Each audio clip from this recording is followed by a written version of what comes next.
বৃষ্টি উপেক্ষা করে তিওরবেড়িয়ার ৮০ মণ পিতলের রথে জনসমুদ্র।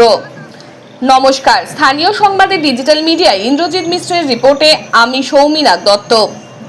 আজ রথযাত্রা। তিওরবেড়িয়া ঐতিহ্যবাহী ৮০ মণ পিতলের রথযাত্রাকে ঘিরে উৎসবের আমেজ তুঙ্গে। বৃষ্টির মধ্যেও ভক্ত ও দর্শনার্থীদের উৎসাহে কোনো ভাটা পড়েনি। সকাল থেকেই রথ প্রাঙ্গণে মানুষের ঢল নেমেছে। দূর দূরান্ত থেকে অসংখ্য মানুষ এই ঐতিহাসিক রথের দর্শন ও রথ টানার উদ্দেশ্যে ভিড় জমিয়েছেন। ঐতিহ্যবাহী এই পিতলের রথ নির্মাণে ব্যবহৃত পিতল জার্মানি থেকে আনা হয়েছিল বলে জানা যায়। ইতিমধ্যেই ধর্মীয় আচার অনুষ্ঠান ও পূজা সম্পন্ন হয়েছে।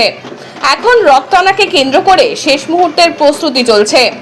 এদিন রথকে ঘিরে প্রকাশিত হয় তিওরবেড়িয়ার পিতলের রথের ইতিকথা শীর্ষক একটি গ্রন্থ। বইটির রচয়িতা কেশব মেটা। গ্রন্থটির আনুষ্ঠানিক উদ্বোধন করেন নন্দনপুর উচ্চ বিদ্যালয়ের প্রাক্তন শিক্ষক উমাশঙ্কর নিয়োগী।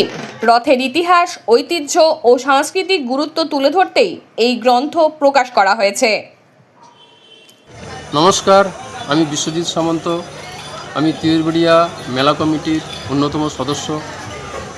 আমাদের ৮০ মণ পিতলের রথ আজ ১০৬তম বর্ষে পদার্পণ করল।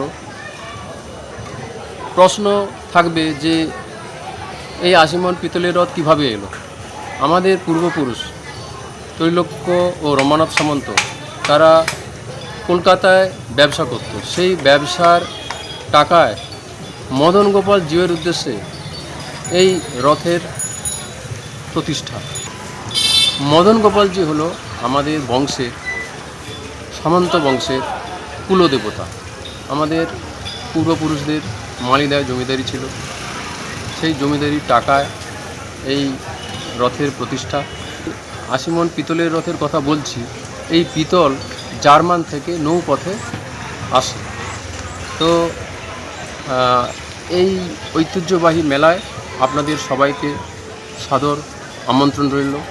আপনারা আসুন। জয় মদন গোপাল কি।